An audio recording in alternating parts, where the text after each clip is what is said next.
اور انہوں نے یہ جواباً کہا کہ میں 50% ڈسکاؤنٹ دوں گا آپ کو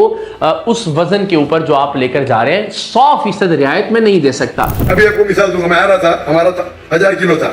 پی آئی کے میں نے سی او سے بات کیا ہوں، نام نہیں لیتا ہوں، مجھے 50% ڈسکاؤنٹ دوں گا۔ میں بولا بھائی، بولا دینے گیا تو فری دے، مت دے، ٹھکرا دیا میرے پی آئی پاکستان ایئر لائن۔ ذرائع یہ بتاتے ہیں کہ تقریباً وہ جو اماؤنٹ بنتی تھی اس سارے سامان کی جو ڈاکٹر ذاکر نائک لے کر آ رہے تھے پاکستان، وہ 72 لاکھ روپے تھی۔ تو ایک ایسی ایئر لائن جو کہ آلریڈی نقصان کر رہی ہے، جس کا بوجھ قومی خزانے پر پڑنا ہے،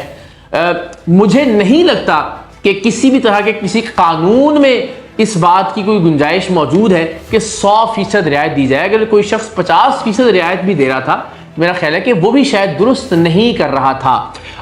اس لیے کہ ڈاکٹر ذاکر نائک صاحب کے پاس ماشاءاللہ پیسوں کی کوئی کمی نہیں ہے۔ حالیہ بیان ہی میں انہوں نے کہا کہ ہم نے 9 کروڑ روپے کے کیمرے خریدے ہیں، 10 کیمرے خریدے ہیں 9 کروڑ روپے کے، اپنے ویڈیو پیغامات کو ریکارڈ کروانے کے لیے۔ تو اس کا مطلب، اس پر بھی بات کریں گے،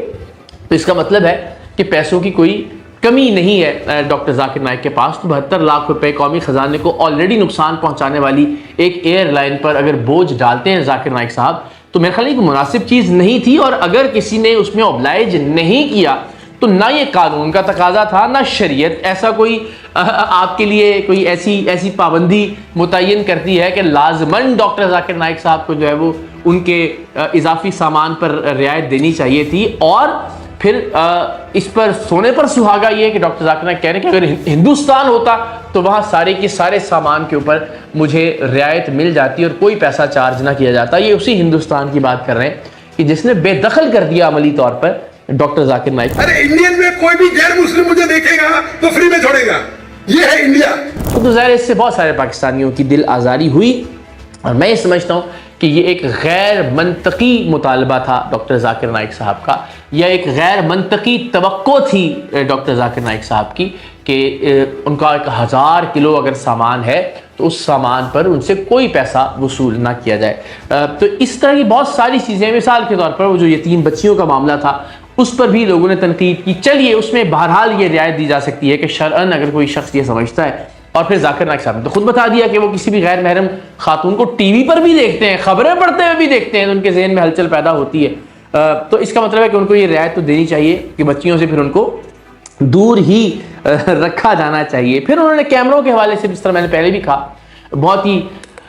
فخر کے ساتھ یہ بتایا کہ $3 لاکھ کا ایک کیمرہ ہم نے خریدا، یعنی 9 کروڑ روپے پاکستانی، اور تقریباً 10 کیمرے خریدے ہیں۔ چند مہینے پہلے ہم نے اس دور کے سب سے بہترین فل کیمرہ خریدے، الحمدللہ۔ ایک کیمرہ، اس کا لینس $3 لاکھ کا ہے، تقریباً 9 کروڑ روپیہ ایک کیمرہ سے۔ ونس اگین مجھے لگتا ہے کہ یہ اسراف کے زمرے میں آتا ہے، اس لیے کہ یا تو جو ان کا جو ٹیلی ویژن ہے پیس ٹی وی، وہ پروڈکشنز کر رہا ہو، کچھ ایسے تاریخی ڈرامے کریٹ کیے جا رہے ہوں، کچھ ایسی فلمیں بنائی جا رہی ہوں کہ جن سے دین کی ترویج کا، دین کی تبلیغ کا کام لیا جا رہا ہو، تو ظاہر اس میں پھر ڈفرینٹ اینگلز، ڈفرینٹ لینز، اور آپ کو مختلف ٹیکنیکلٹیز کی ضرورت پڑتی ہے۔ اگر آپ نے سمپل لیکچرز ریکارڈ کرنے ہیں، جیسی ان کی ریکارڈنگز ہم دیکھتے ہیں، اس کے لیے اگر 9 کروڑ روپے کا کیمرہ خریدا جا رہا ہے ایک ایسی دنیا میں کہ جہاں بہت سارے لوگ بھوکے مر رہے ہیں، جہاں لوگوں کے پاس روزگار نہیں ہے، جہاں علاج کی سہولیات نہیں ہے، میرا یہ عاجزانہ میری یہ رائے ہے کہ بہرحال یہ اسراف کے زمرے میں آتا ہے، اور شاید ایسا نہیں کیا جانا چاہیے تھا، اور اگر ڈاکٹر صاحب نے ایسا کچھ کیا تو اس کو بہت ہی فخر کے ساتھ شاید بتانے کی ضرورت نہیں تھی۔ پھر یوٹیوب کی کمائی کو حرام قرار دیا ڈاکٹر ذاکر نائک صاحب نے۔ اب حیرانی کی بات یہ ہے کہ انہی کے مکتبہ فکر کے یا انہی کی سوچ کے بہت سارے لوگ، بلکہ کچھ علماء تو ان کے سامنے تشریف فرما تھے کہ جو کہ یوٹیوب کی کمائی کو اپنے لیے حلال سمجھتے ہیں، علل اعلان اپنی کمائی کا اعتراف کرتے ہیں، اس کو قبول کرتے ہیں، وصول کرتے ہیں، اور کہتے ہیں کہ یہ حرام نہیں ہے۔ یوٹیوب کی کمائی کو حرام اس لیے قرار دیا ڈاکٹر ذاکر نائک نے کہ اس میں جو ایڈ چلتے ہیں اس میں خواتین بھی ہوتی ہیں، اس میں میوزک بھی چلتا ہے، وغیرہ وغیرہ وغیرہ۔ اللہ تعالیٰ مجھے روز لاکھوں دیتا ہے تو کیوں میں یوٹیوب دے دوں بھائی؟ یوٹیوب سے حرام کمائی حرام ہے۔ یوٹیوب کے ایڈ سے اگر آپ کماتے ہیں، وہ ایڈ میں لڑکی آ جائیں گی، میوزک آ جائیں گی، یہ آ جائیں گا وہ۔ میں یہ سمجھتا ہوں کہ دین کو، میری درخواست ہے، ظاہر ہے میں کوئی عالم دین نہیں ہوں، امپریکٹیکل بنا کر پیش نہیں کیا جانا چاہیے، نہیں بالکل ناقابل عمل بنا کر پیش نہیں کیا جانا چاہیے۔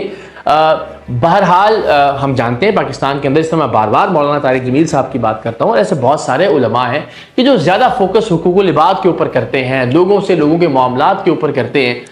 آج کی دنیا، آج کے اس زمانے کے حوالے سے اگر آپ ناقابل عمل بنا کر پیش کریں گے دین اسلام کو، تو یہ کوئی خدمت نہیں ہوگی دین اسلام کی، لوگ متنفر ہونا شروع ہو جائیں گے دین سے۔ اب جیسا کہ آپ اگر یہ سمجھتے ہیں کہ 20 منٹ تک کسی خاتون نیوز اینکر کو اگین کوئی ناچنے گانے والی نہیں ہے، کوئی فلم اداکارہ نہیں ہے، کوئی بوس و کنار نہیں ہو رہا، کچھ بھی نہیں، خبریں سنا رہی ہے اگر ایک خاتون، تو ڈاکٹر ذاکر نائک سمجھتے ہیں